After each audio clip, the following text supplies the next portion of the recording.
We are a couple weeks out from the summer 2024 Olympics, which is a great time to look back and take stock of the event from a sports marketing perspective.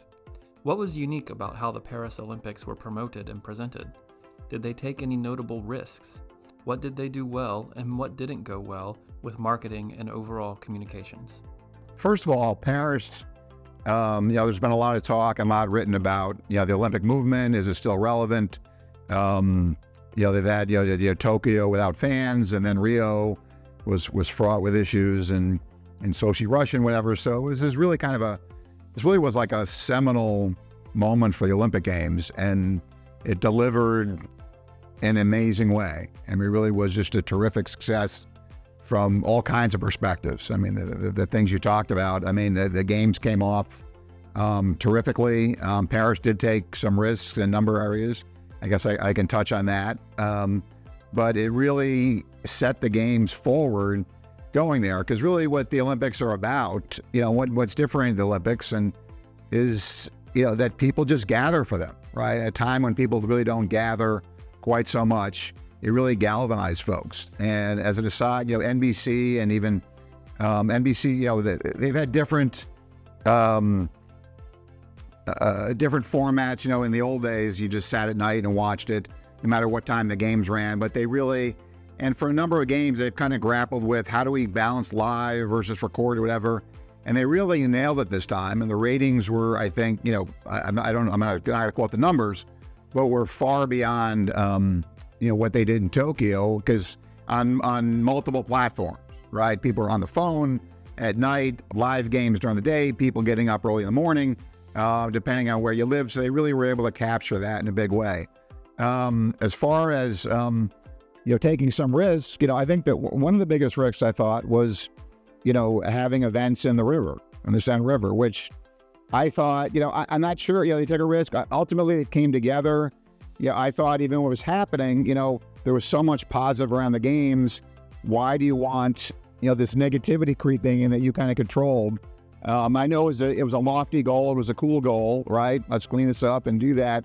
But there was still so much going on amidst all this positive energy about, is the river clean up and are people going to get sick? And, you could go on about that. So that was something that they did. The goal was good, which goes to, a big change. It's been an evolution of the games about sustainability, right? So, one aspect to that is the venues, right? Using existing venues. A big part of it, what LA is going forward, is using, many existing venues. An example in Paris, which is going to continue, is, instead of building a big pool, that no one needs big pools, right? That they built the pool in a venue, right? So it was gone.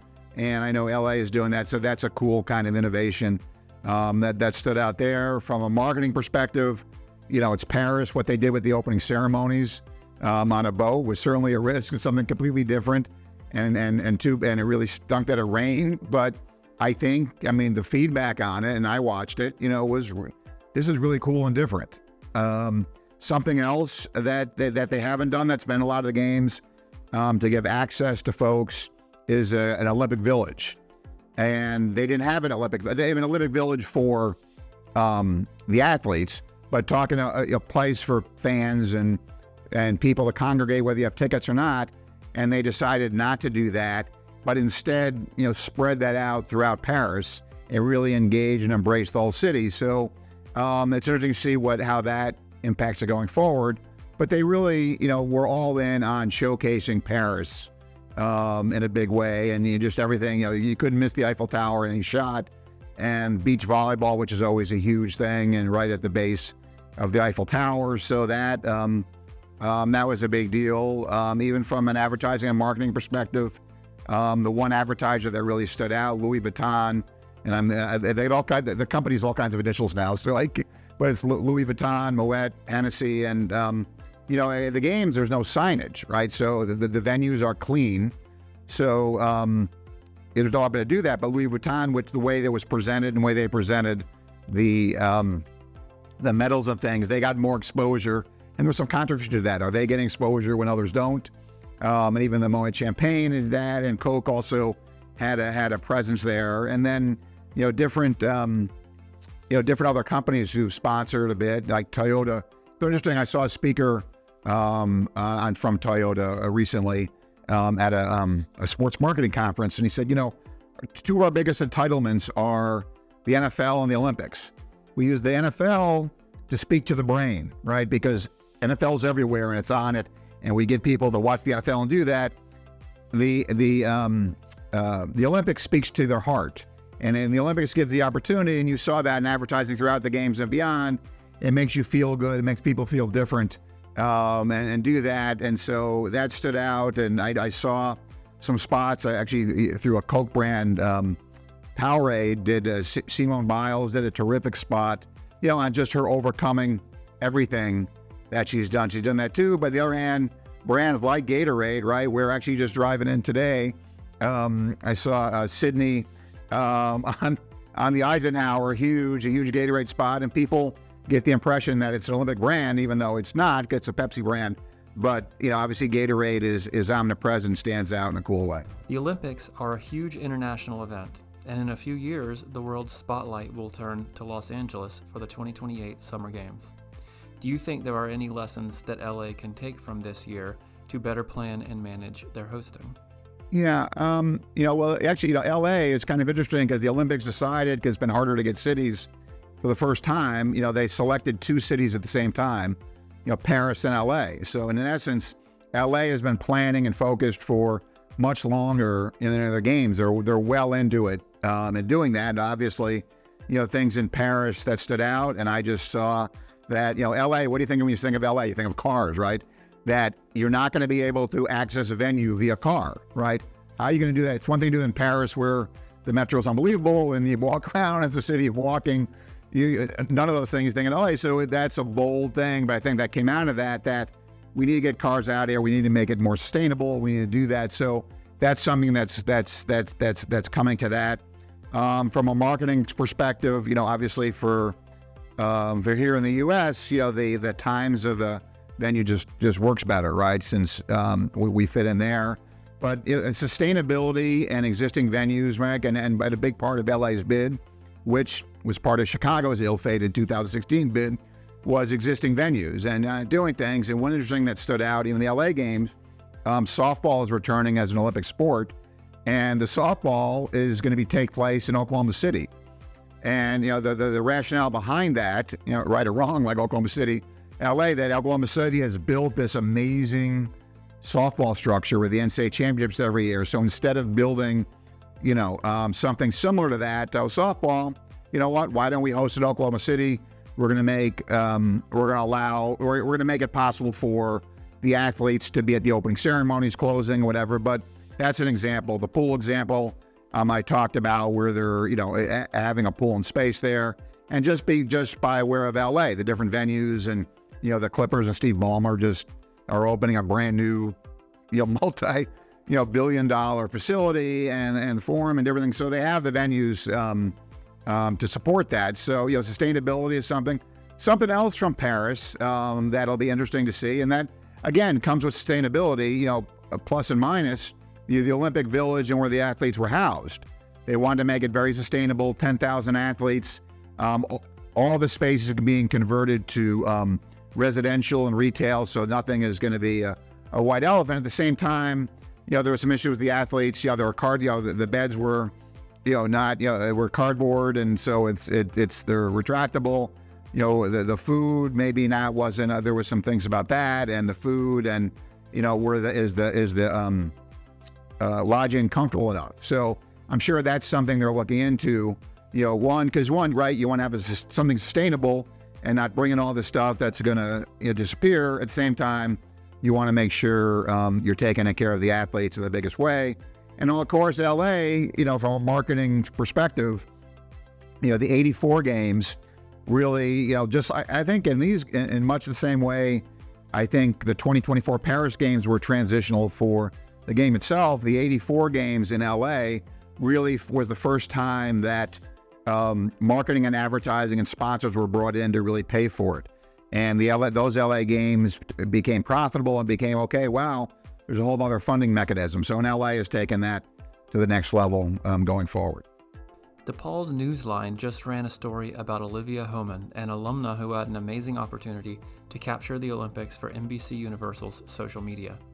Can you share any other cool student success stories that illustrate some of the career possibilities in sports management and marketing for current and aspiring students? Yeah, how much time do you have? No, I'm just kidding. A few stories, and actually we're proud that our new School of Hospitality and Sports Business was featured in DePaul magazine, and some of the, maybe just focus on some of those folks, and maybe I'll toss in a new one. But one actually, which is a juxtaposition of a real growth area in sports, is women's basketball in the Chicago Sky, and a really terrific success story is their VP of Partnerships, Alex Teodosi, who started there as an unpaid internship after his junior year at DePaul. After a connection we made here, got hired full time right after that, and has been with them through playing at All-State Arena and doing all kinds of things.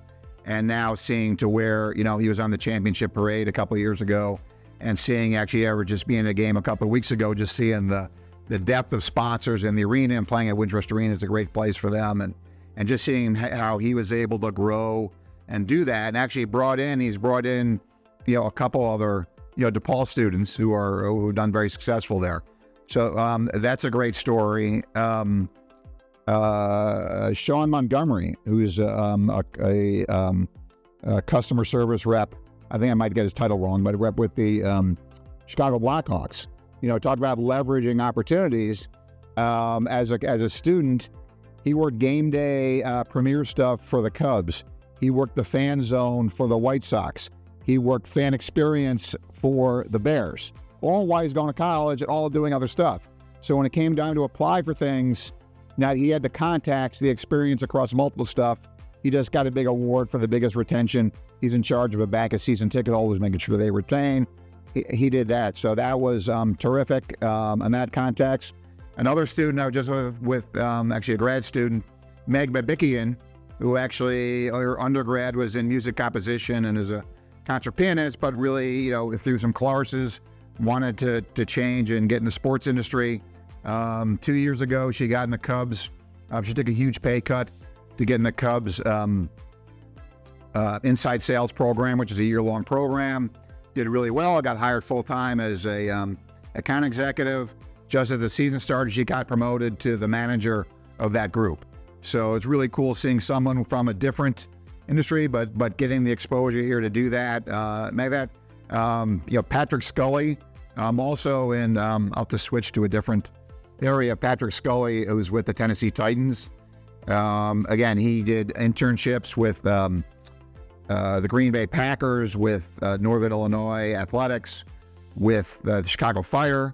As well as the Titans, have been promoted as senior director, and I think he was key to the new naming rights for the new stadium. So he stood out, switching around a little bit. We've got a couple of people in human resources, Clarabelle Diaz with the Cubs, who again did a whole bunch of things while she was in school, and now is in charge of hiring all 1,800 game day folks. Looking to the future, sports marketing and management is rapidly evolving and growing, just like the business of sports itself.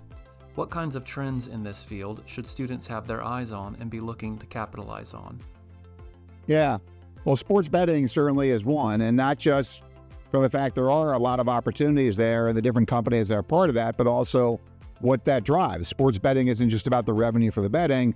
It's about the fan experience. It's about better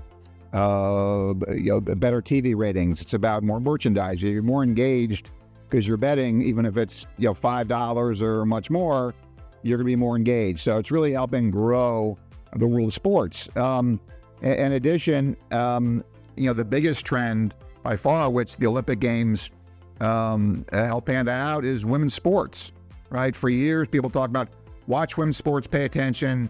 You should watch it because you should, right? Because if they're women's sports, whereas now, everybody knows this has become a kind of a landmark year and a half, which just keeps going on and on. Where the women's Final Four ratings were higher than men, which you would never grasp that. The Olympics focus not just even on traditionally women. You pay attention to gymnastics and even swimming, but the track and field was off the charts. So what does that mean, right? It means huge opportunities. The Red Stars sold out playing at Wrigley Field. Chicago Sky is filling Wintrust Arena. So what does that mean? I've talked about this with our students. What does that mean? More opportunities. It doesn't matter, male or female, right?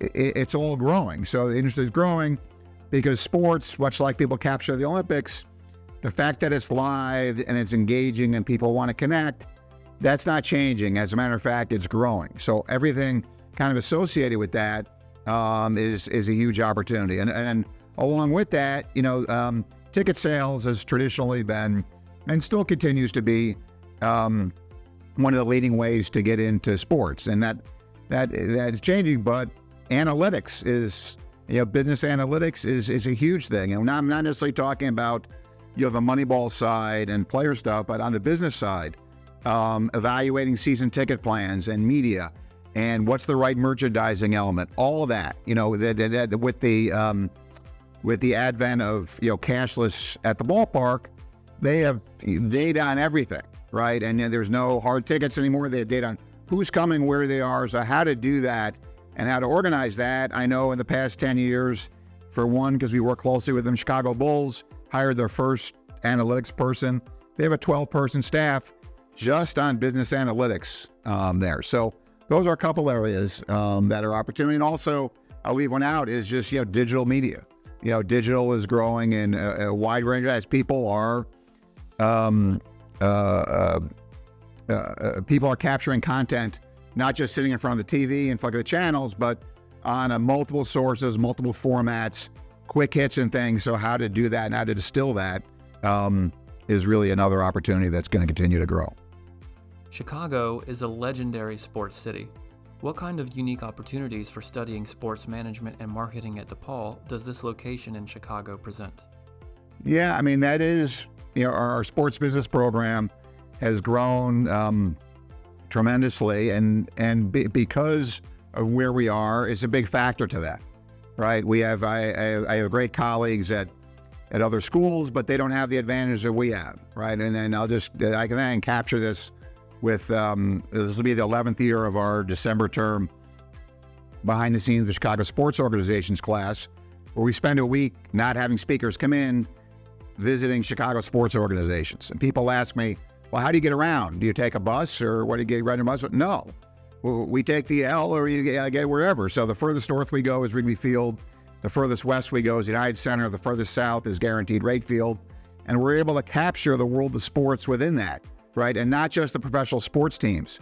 The companies that are here, they're doing that. Down the street in the old post office, that beautiful little space, Gatorade's headquarters are right here. We visit Gatorade. Wilson Sporting Goods, 200 East Randolph, right? Amazing space there, and seeing that. McDonald's, which is very involved in sports, McDonald's headquarters. In addition to terrific agencies like Paragon and Intersport and Revolution and Kemper Live. So your exposure to all those things right here, throughout, not just, we do that throughout the year, just like, with the Chicago NASCAR race, right? Where's that? We're travel to that. It's a block away, right? You walk outside your door and it's there. And our sports tourism class in the fall, we're going to do a project with the Chicago Marathon, also right outside our door. So, the opportunity, the confluence of that, and the benefit to that, long term also, is a lot of those organizations I just mentioned, now that we've been doing this for a while, all have DePaul students on their team. So the class I talked about where we visit these organizations, most of them have students there, former students, who are happy to give back and contribute. So that's a big part of what we do.